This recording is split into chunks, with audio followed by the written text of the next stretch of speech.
On continue avec la prochaine présentation. Il ne faut pas oublier de toute façon qu'on aura une période de questions qui sera disponible. Alors, je donne maintenant la parole à Madame Dié Namé Diouf.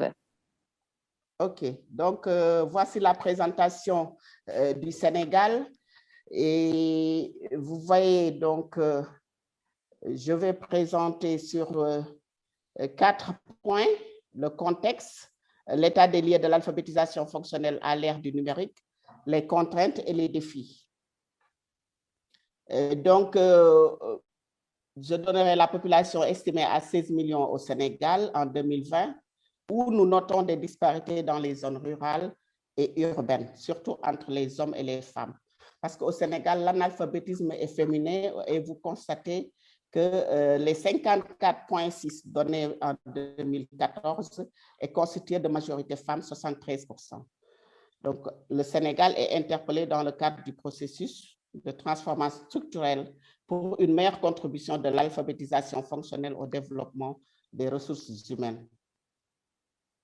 Donc, le contexte, je pense que puisque je n'ai que 4 minutes, je peux en passer parce que tout le monde connaît les ODD 4 Horizon 2030, les réformes de l'UEMOA, donc qui changent maintenant les ministères en programme, et le ministère de l'Éducation nationale en a 5, 6, dont l'éducation de base des jeunes et des adultes que je dirige, où se situe l'alphabétisation, la promotion de l'alphabétisation.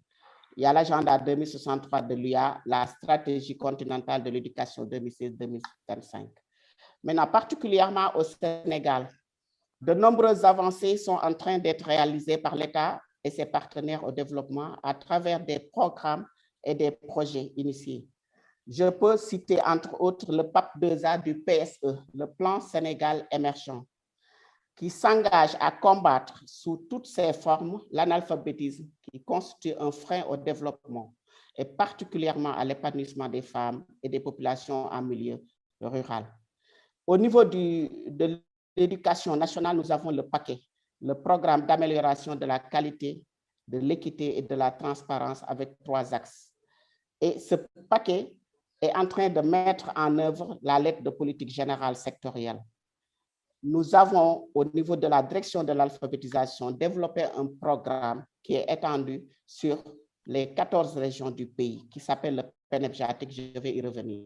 Donc, j'ai parlé de 3 programmes qui sont là et qui prennent en compte les jeunes, les femmes et les enfants. Nous avons les cibles, 3 cibles. Nous avons les déscolarisés, les non scolarisés et les enfants des DARA. Ça, c'est par rapport aux enfants, mais nous avons aussi les femmes. Donc, au Sénégal, nous avons des initiatives qui sont mises en place avec ce qu'on appelle le système d'information du ministère de l'Éducation nationale. Ce système permet de former les enfants et les adultes à distance. Et nous avons au Sénégal ce qu'on appelle le canal éducation, c'est-à-dire la formation à distance sur des outils qui ne sont même pas seulement numériques, mais avec la télévision, les radios. Parce qu'au niveau des radios, nous avons les radios communautaires qui vont juste au niveau de la base pour former les gens. Donc, ce sont des outils incontournables pour atteindre le maximum de cibles. Donc, il faut qu'au Sénégal, qu'on mette en place des politiques d'alphabétisation qui prennent en charge la question du développement durable. Il faut faire de l'alphabétisation un secteur prioritaire tel que stipulé par l'agenda 263 de l'UA. Il faut atteindre les indicateurs de l'ODD4 et ceux du PAP 2A instaurés par le PSE du Sénégal. Il faut développer des programmes d'alphabétisation numérique dans les lieux de travail parce que nous ne pouvons pas parler d'alphabétisation sans prendre en compte les activités génératrices de revenus parce que notre objectif, c'est de permettre aux femmes et aux jeunes d'avoir une économique et sociale. Il faut aussi le budget du secteur parce que le au Sénégal, c'est le financement.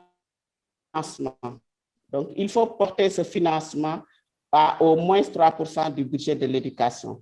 C'est une recommandation de l'habilité et créer des infrastructures adaptées à analyser et diffuser les bonnes pratiques mises en œuvre en synergie. Il faut renforcer le potentiel des ressources humaines et tirer des leçons du contexte de la pandémie du COVID-19 pour une meilleure prise en compte du numérique dans les réformes en cours.